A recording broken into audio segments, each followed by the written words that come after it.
Welcome to the Leadership Life Lounge, where we dive into the minds of successful people to really learn about their self-development journey, leadership lessons all along the way, and any fears and doubts that they had to overcome to get to where they are now. So today we have a very special guest speaker. We have Jason Ofield, who is the president and CEO of Bulk Barn Foods Limited. Jason, thank you so much for Amy, joining us and taking the Nigel, time. thank you for having me. It's my pleasure. Oh, absolutely. Brilliant. So what we'll do is we'll jump straight into your impressive bio here, Jason, and then we can throw the floor back to you to kind of guide us through your journey. Okay. So Jason Ofield is the president and CEO of Bulk Barn Foods Limited, a leading Canadian retail organisation and a business his family has helped build across 3 generations. His leadership journey has been shaped by working throughout the organisation, learning the business from the ground up, and navigating the responsibilities of honouring a successful legacy while continuing to drive growth, innovation, and change. Jason is passionate about authentic leadership, self-awareness, communication, and creating a culture where people feel empowered to perform at their best. Outside of work, he is a devoted father of 4 and believes that the most meaningful measures of success are the impact we have on the people and the legacy we leave behind. Oh, what a bio. I love that. I love that. Yeah. Brilliant. Excellent. Well, Thank you. thank you again, Jason. And we're going to start with the question that we always ask all of our guests because everybody loves to hear about a career path. So, can you tell us about your career journey? Where did it start from the beginning and where did it get to? And did you envision it to turn out like that? Or were the unexpected twists and turns along the way? You know what, Amy, I will jump right into the fact that I'm a third generation Ofield, and I feel very lucky to follow in the footsteps of my grandfather who founded Bulk Barn back in 1982. My grandfather worked for the Loblaw organization, and he came across a concept in California and brought it back to Loblaw, and they tested it out in their stores. And after a period of time, they thought the concept was a unique and neat concept, but it didn't work for the grocery business they were running. And they had their reasons why. So my grandfather decided he was going to retire and take the concept and go on his own unique journey. And that's what he did. And that's how Bulk Barn was founded. Years later, my father got involved with the business. My father and my mother owned a franchise in London, Ontario, and they ran that store in London, Ontario, in White Oaks Mall for a period of 8 years. And I was a little guy at the time. I was running around terrorizing all the customers. And, I was the reason why they put the little no snacking signs on all the barrels throughout the Bulk Barn stores. And it was after about 8 years, my father had decided that he no longer wanted to be a part of the business. He was frustrated. He saw a lot of challenges with the business at the time. And he had communicated to his father that he was going to sell his franchise and move on. His father asked if he would move and join him in Richmond Hill and the corporate office and help him evolve the business. So my father and mother made the decision to uproot the family from London, Ontario. We moved to what is Aurora now, and this is where I reside today. And my father and my mother eventually both worked for the corporate office. And after several years, my dad evolved his role and his journey and ended up in the role as president and CEO. Around that time, I was starting to work in the business. My first role in the business, I was 13 years old. After school every day, my mom would drive me to the head office. I would sit down at a computer desk and there was a fax machine beside me, and we used fax machines back then. And all the store owners would write their orders on a piece of paper and fax it into the head office. And I, at 13 years old, would take that paper and I would key in the orders to this system called the AS400. Yep. And that AS400 would put the orders in, and then we would ship the product to the stores. And that's where my journey with Bulk Barn began. And when I was 16 years old in the summertime between, grade 8, grade 9, grade 10 in high school, I was traveling throughout Canada, and I was spending weeks at a time in different markets building bulk barn stores. And I remember the first time I ever traveled, I went to Summerside, PEI, which was a beautiful town, but it was a very, very quiet town. And for a 16-year-old, there wasn't a lot to do. And I spent 6 weeks there. And then I came home and my father asked me how I enjoyed my trip. And I was very honest with him. I hated it. It was boring and it wasn't what I was used to.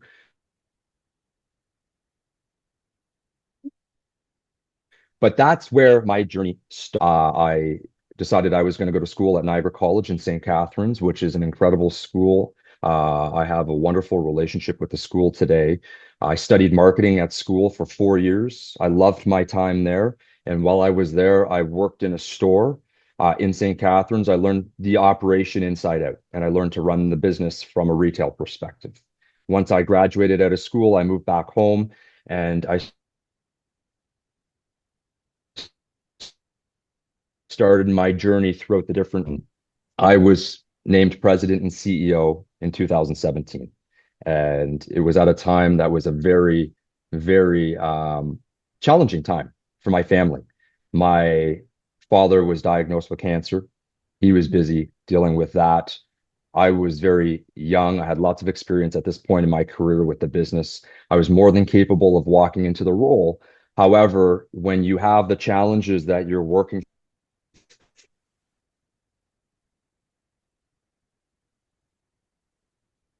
Oh, we keep losing internet a little bit. Don't know Family whether those are you, Jason. and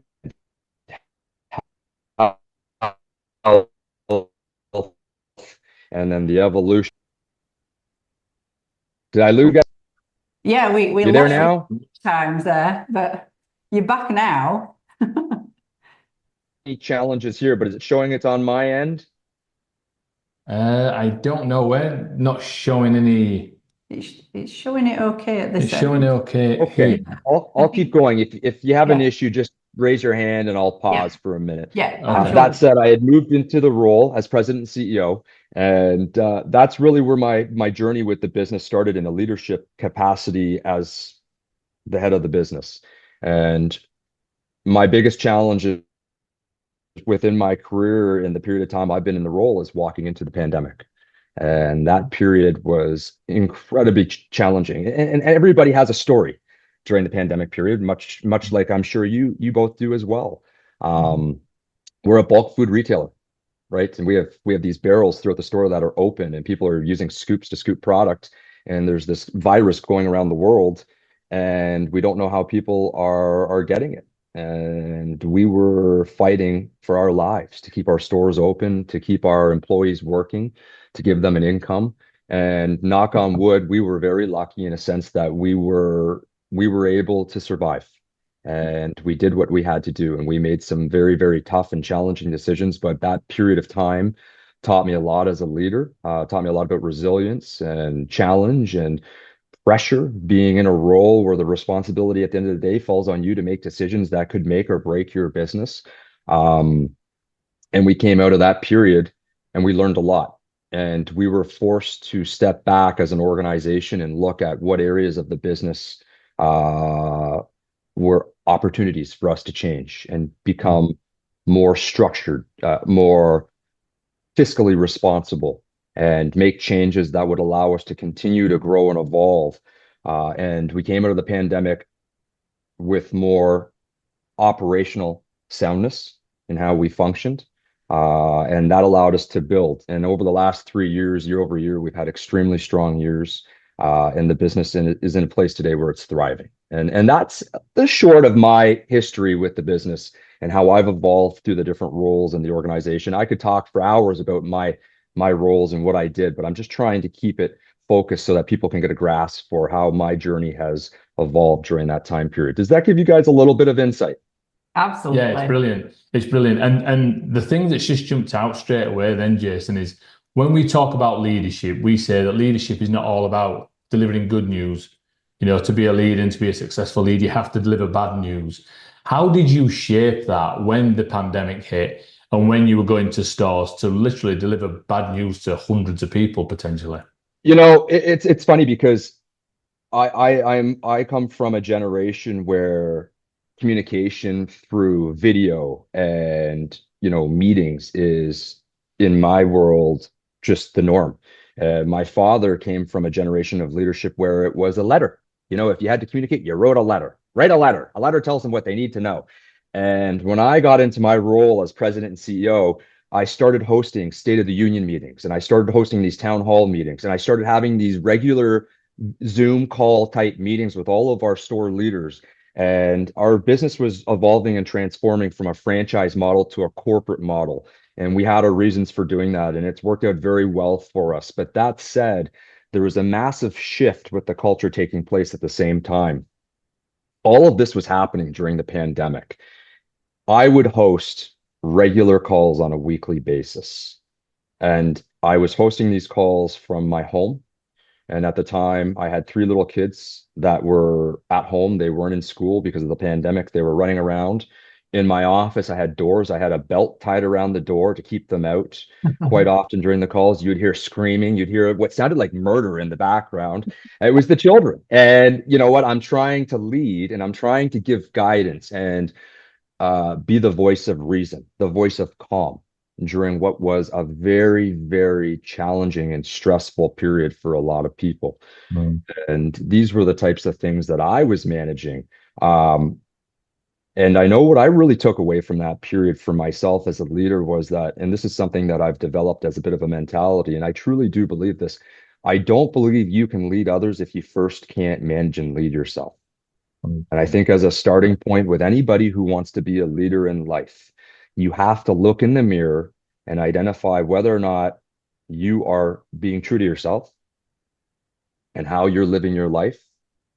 Identify where changes can be made, how you can grow and evolve, Mhm. what can be done differently.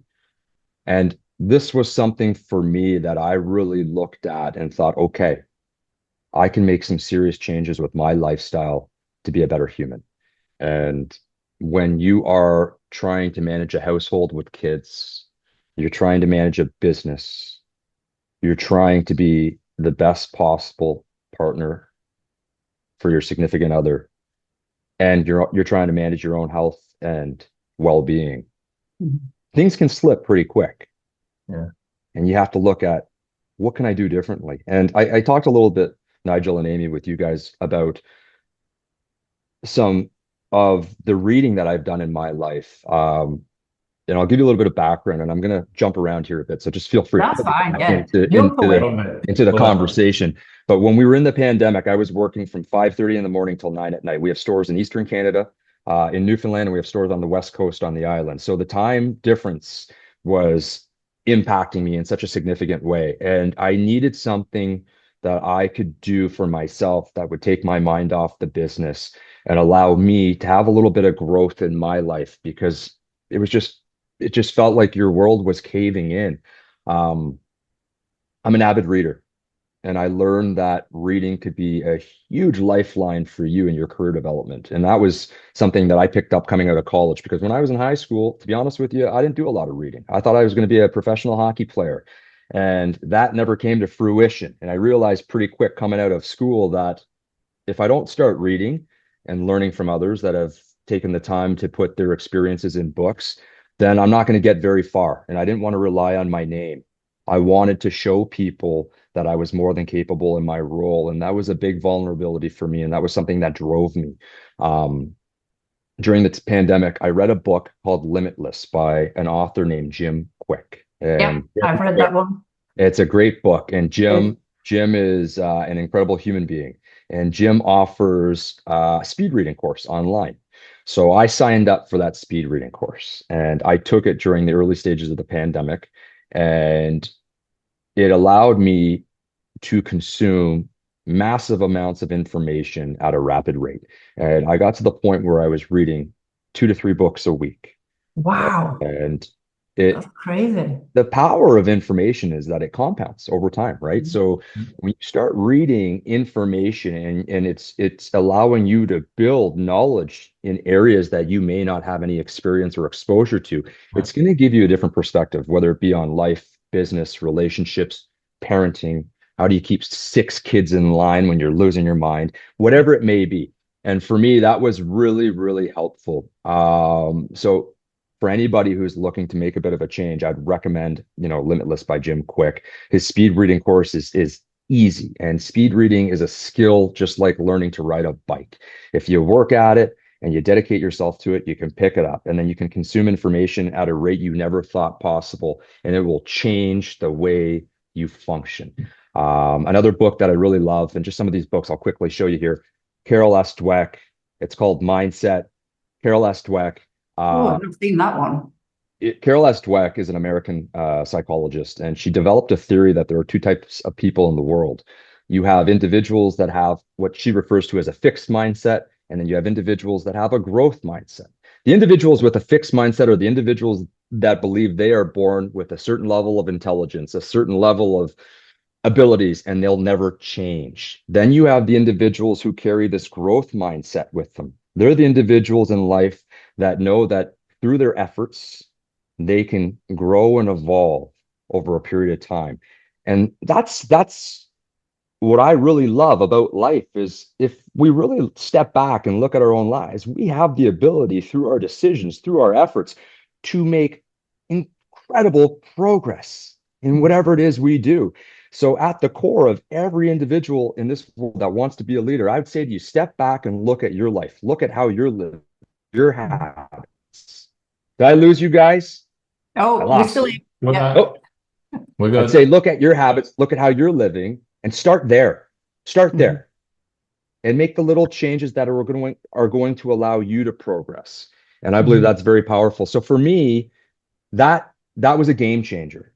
This has been something that has helped me grow and evolve my leadership style, and it's helped me to really have a positive impact on others. That's amazing. Well, first, I think I am going to do that course because I want to learn how to be a speed reader. That's incredible. Amy, you should try it. I think you would love it. I think you would love it. I tend to listen to a lot on Audible. And a lot of the times, if I really like it on Audible, I'll buy the book as well.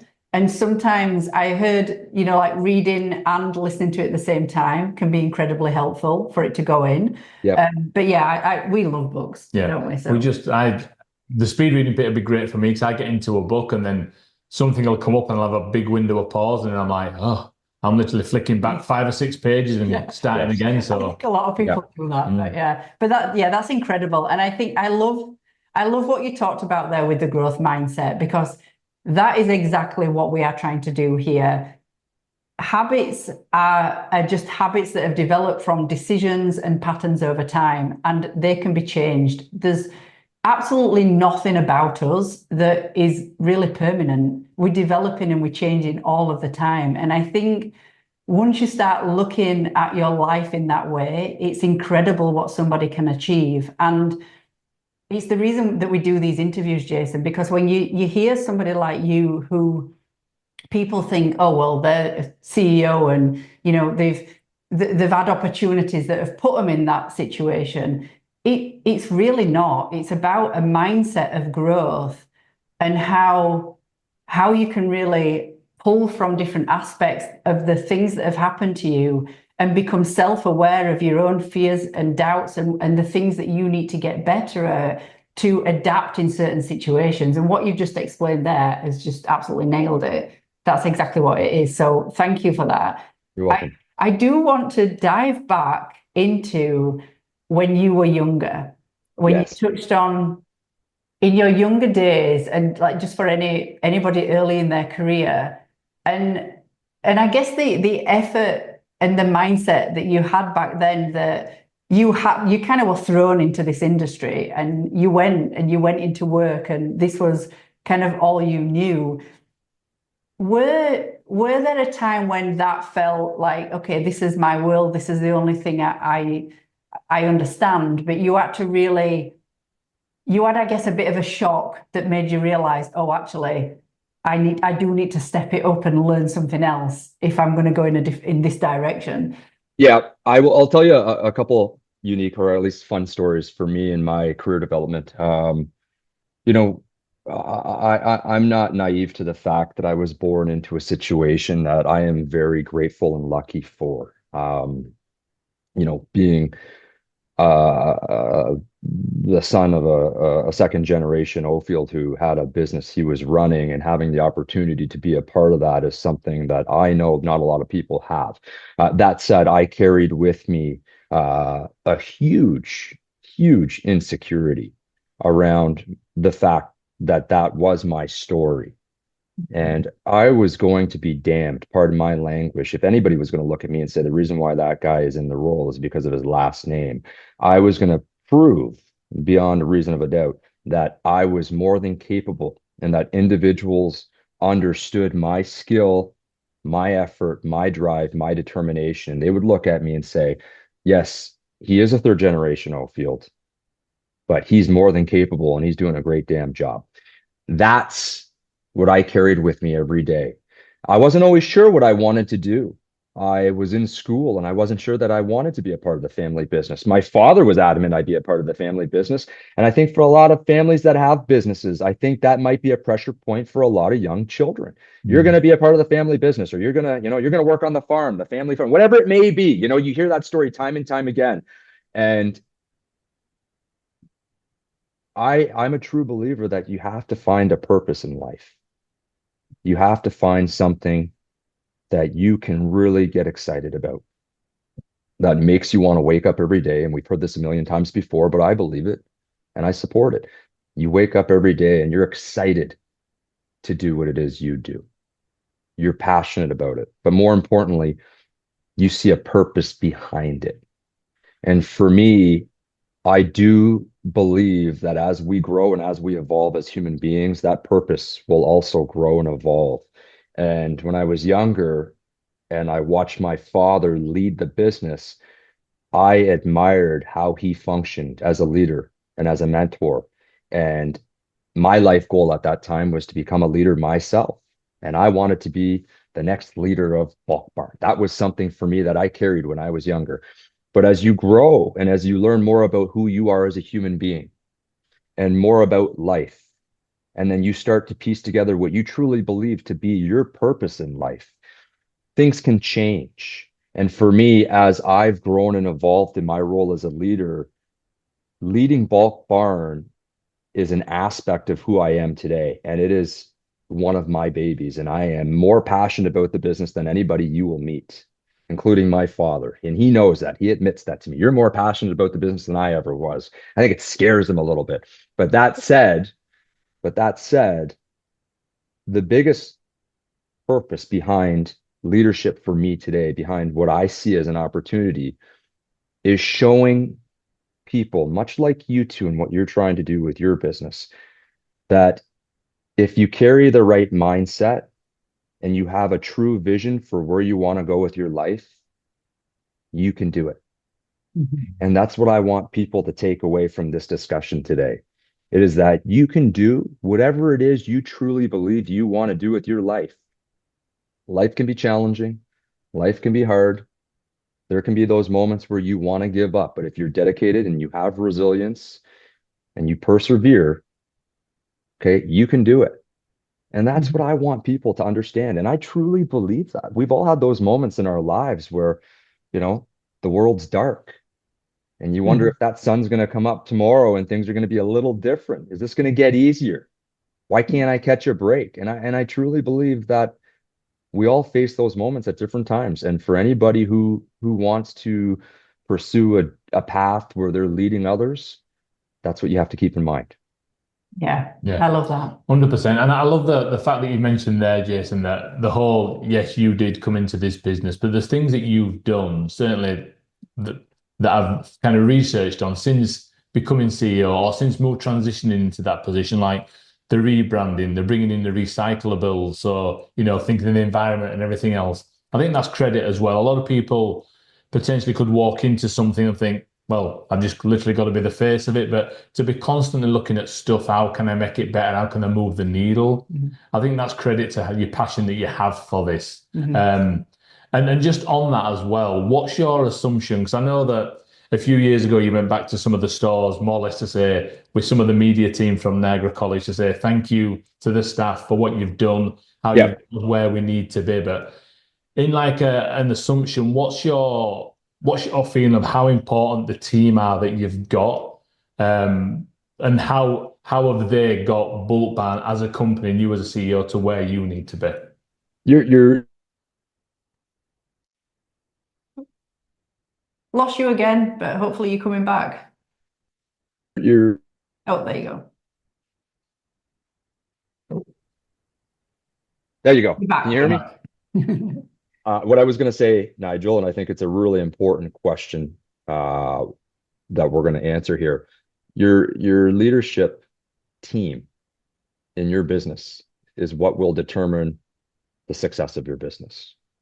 I can be the greatest CEO in the world, but if I don't have the right leaders in the right roles throughout the business will not succeed.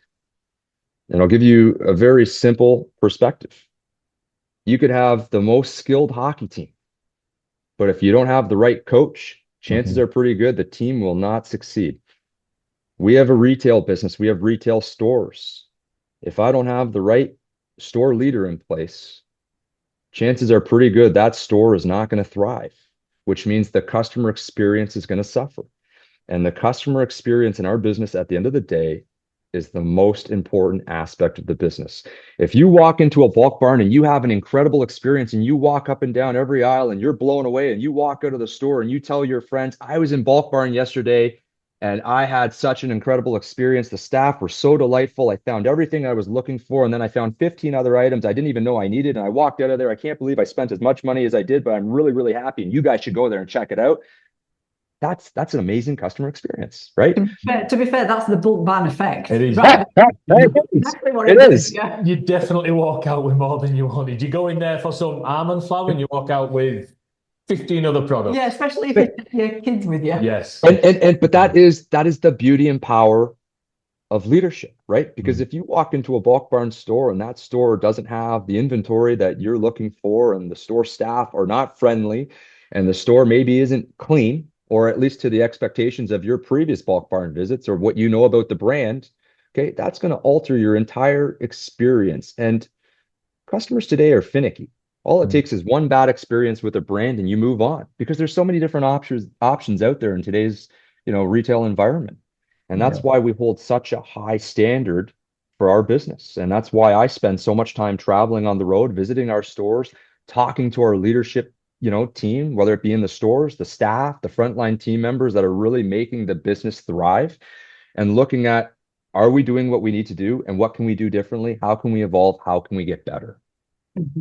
Is there any kind of like daily or weekly communication rituals that you stand by to make sure that your staff that really are the important part of your leadership team are feeling, motivated, safe to speak up, and really thinking from the same level as you? Absolutely. The leadership team at Bulk Barn is comprised of, and this is a proud point for me, is comprised of individuals that on average have a tenure of over 15 years with the organization. And what that tells you is that these individuals are happy in their roles. They're happy with the business, and they stay with us because they know they're a valued resource. They're valued members of the team, and they have a positive impact. Okay.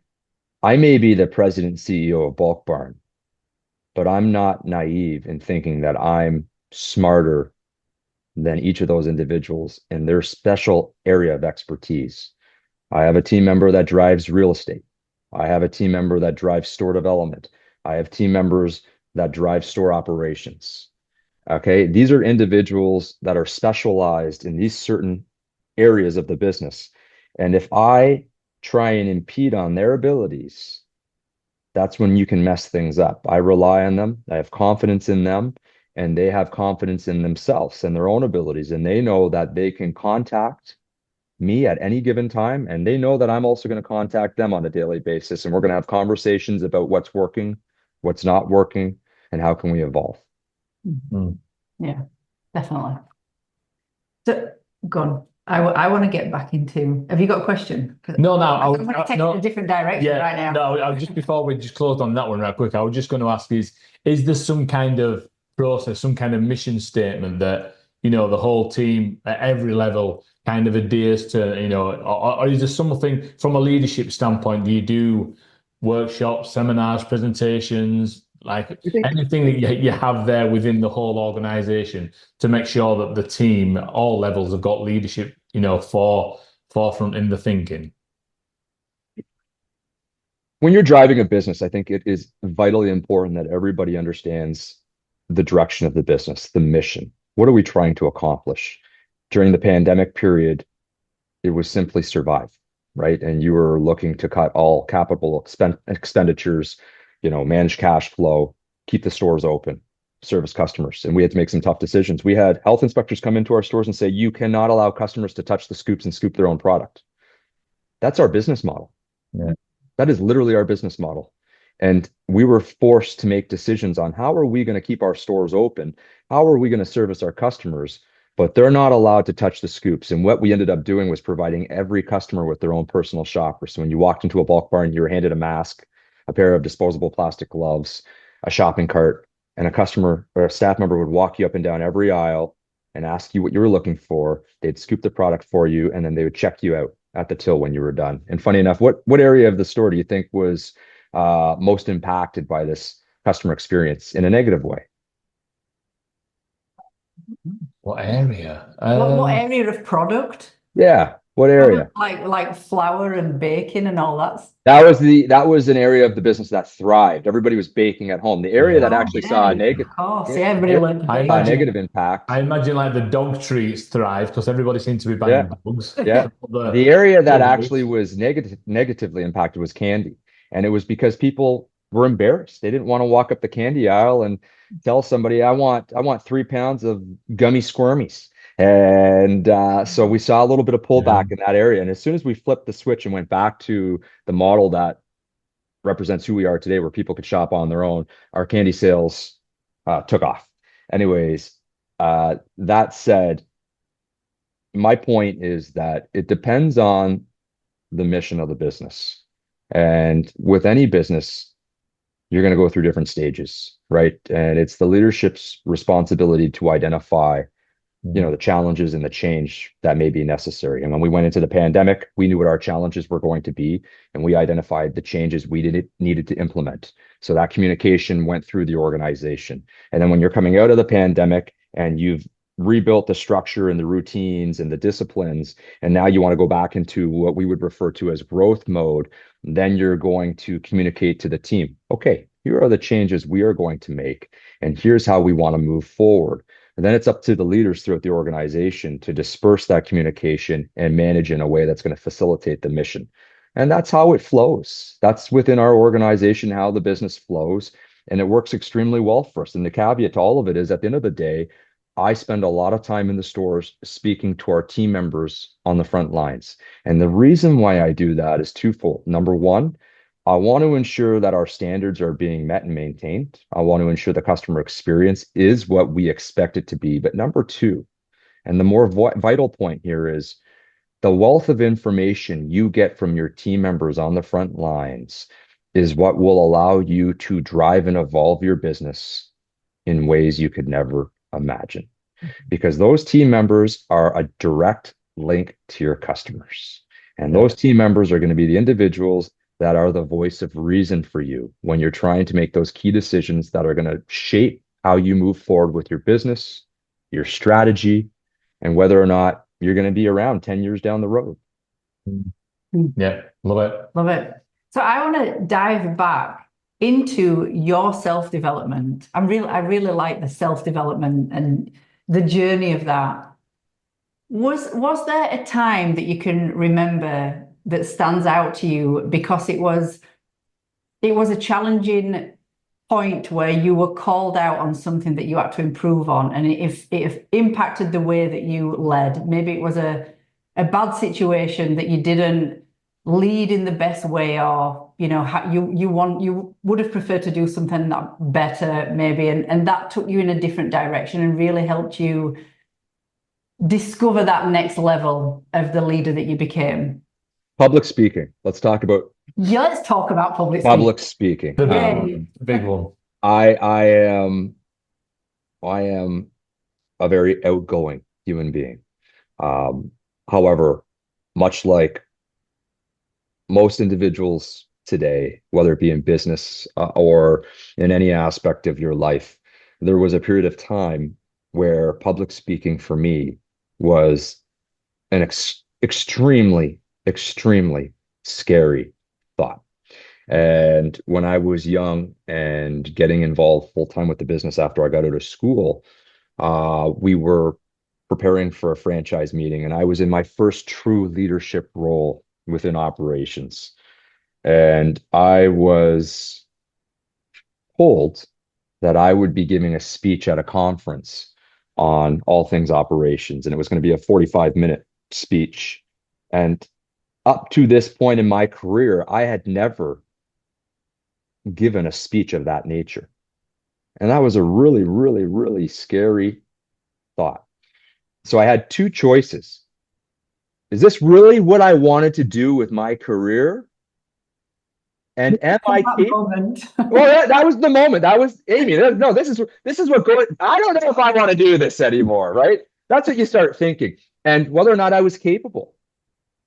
And it was what I wanted to do, but I was foolish to think I was capable without putting in the time to develop.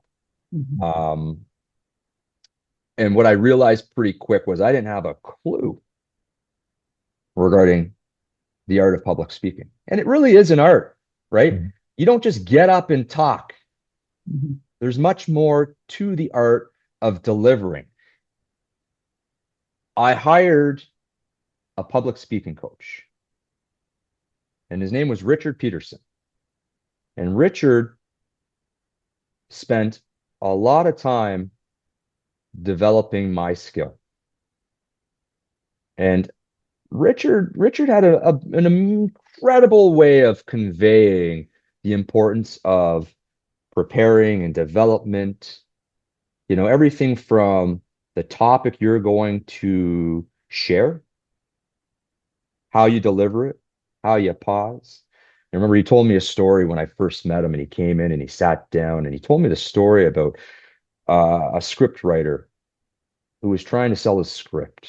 And he was going and pitching his script to all these different individuals, and he pitched it 18 times and nobody was interested in it. And then one day he ran into somebody that he had pitched to in an elevator.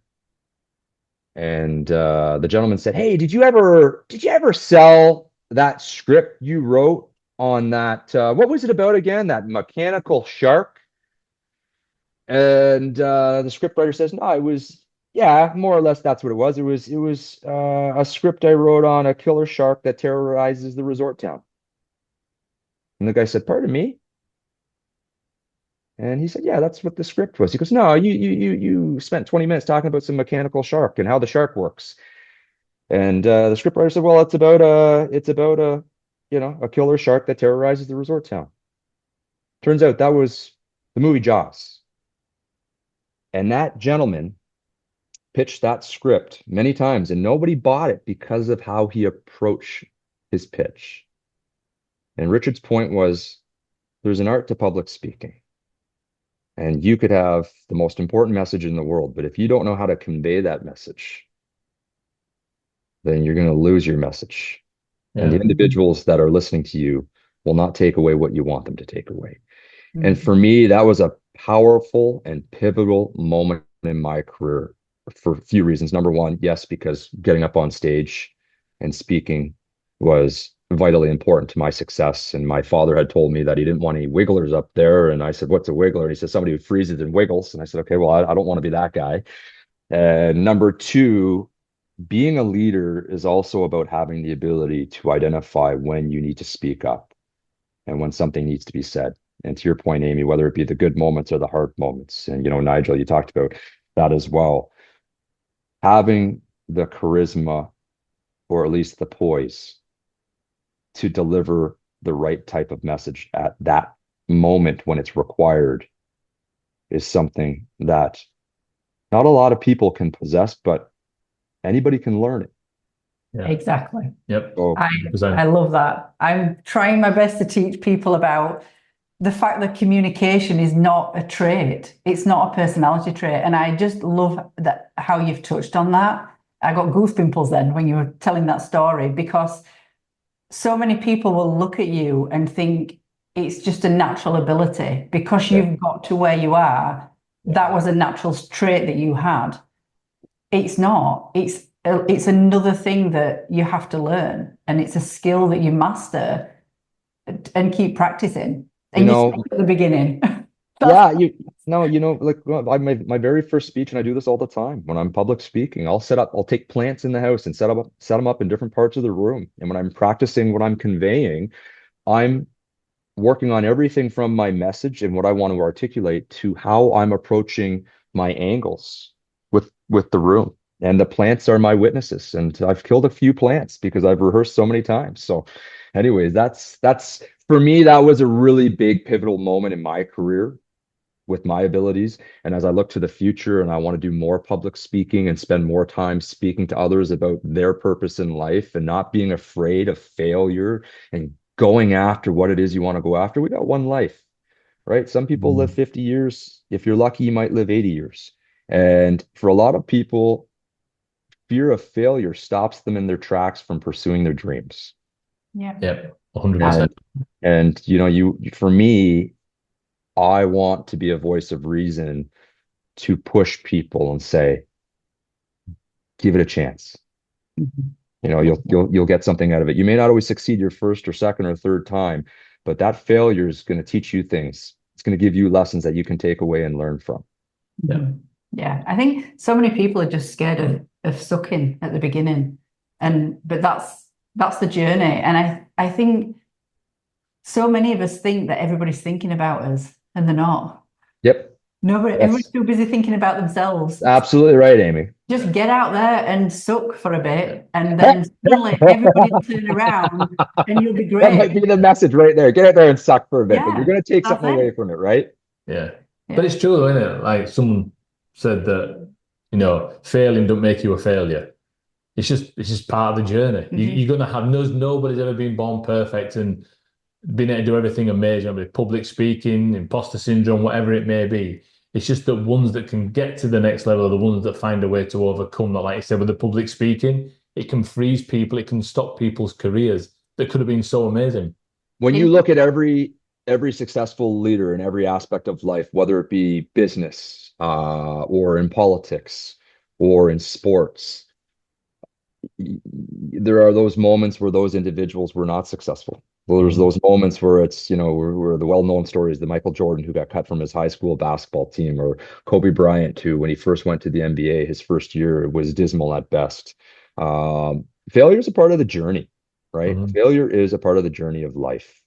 And we all experience different types of failures at different times in our life. And there's been lots of moments with my own life where the fear of failure will hold you back. And it's those moments where, as I talked about before, it's developing a mindset that allows you to understand that it's okay to fail. Mhm. It's okay to fail. Okay. Don't worry about judgment of others. Go and do what it is you truly believe you're meant to do.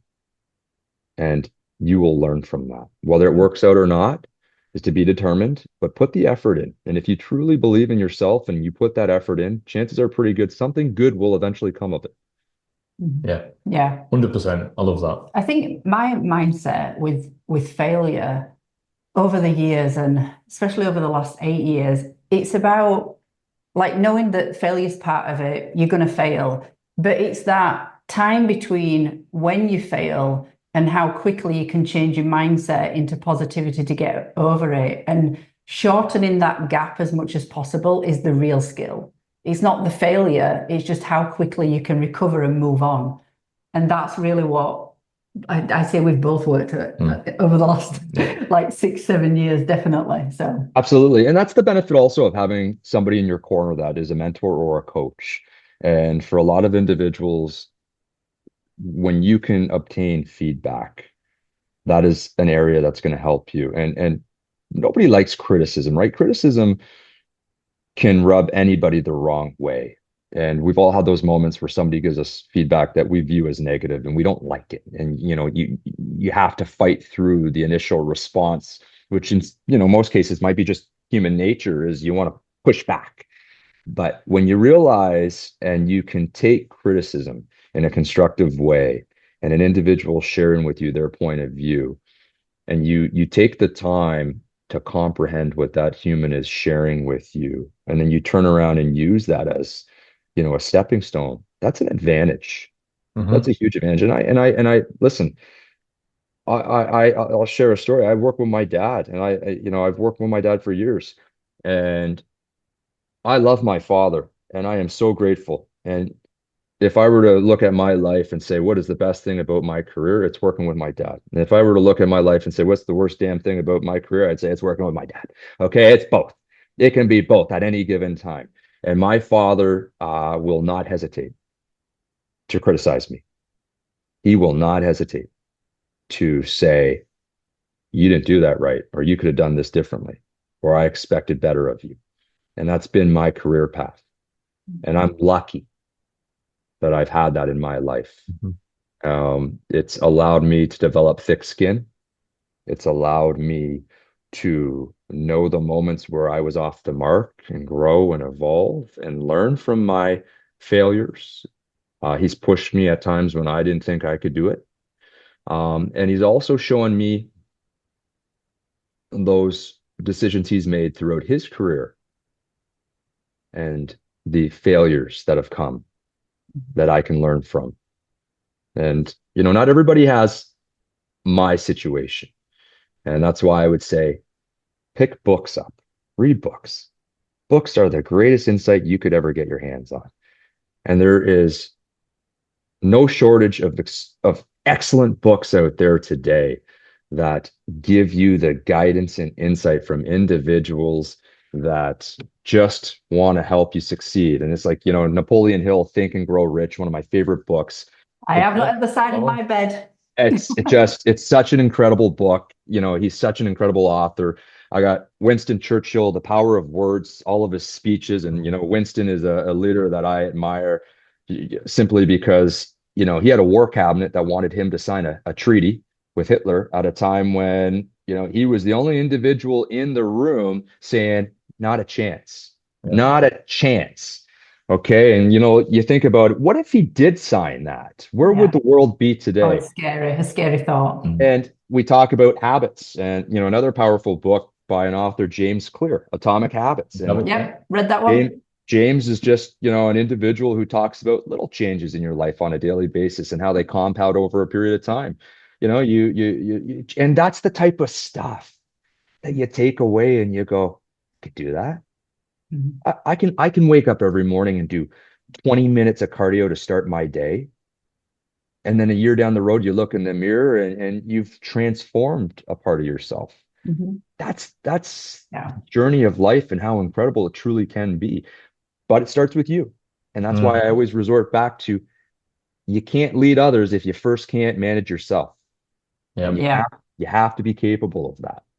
Amazing. And what we kind of throw on the end of that, 'cause I love that, Jason, that you can't lead others until you can lead yourself, and you can't lead yourself until you know yourself. And that's why we always say self-awareness. And again, back to like your father's conversations with you have your own opinion of yourself, but you need a father, a friend, a work colleague to just give you some feedback and say, you're not quite doing this, or you're coming across like this, or you're not showing interest in this. And that's building that, being open to constructive feedback to better yourself, to become the better leader that you want to be. Definitely. And I don't want to beat a dead horse over this whole component of leadership, but even in your personal life, and I'm lucky that I have an incredibly intelligent and wonderful wife who is much smarter than I am. And she is uh, uh, the most caring human being I know. And I love her to death. And she is the individual that is not afraid to share with me when I'm wrong. And I don't always agree with her. Okay. I don't always agree, but I know that chances are pretty good. If she's taking the time to tell me I'm off the mark with something, I better step back and think about it for a little bit before I respond, because she's probably right. That's a life lesson right there. I'm not going to comment on that, Jason, but I know exactly where you're coming from. Yeah. And building a business together is interesting as well, isn't it? But yeah, It certainly is. Good for you too. Jason, this has been an incredible interview. Is there anything, any one liner or anything you want to leave us with, or anything that we've not touched on that you wish we had done? Wow. Big question. Yeah, you guys, first of all, I admire, what you two are doing, and I wish you nothing but the best. I think that any type of insight anybody can get on any matter is helpful, whether it be from a book, a podcast, a YouTube video. I think it can go a long way. And I think that facilitating a platform that allows individuals to access that information is vitally important. So for you, Amy and Nigel, good on you. And I wish you nothing but success. For anybody that watches this, I would just reiterate that, the darkest nights will usually produce the brightest stars. And what I mean by that is don't give up, keep going. Okay. The sun will rise again. Incredible. Fantastic. Absolutely brilliant. Thank you.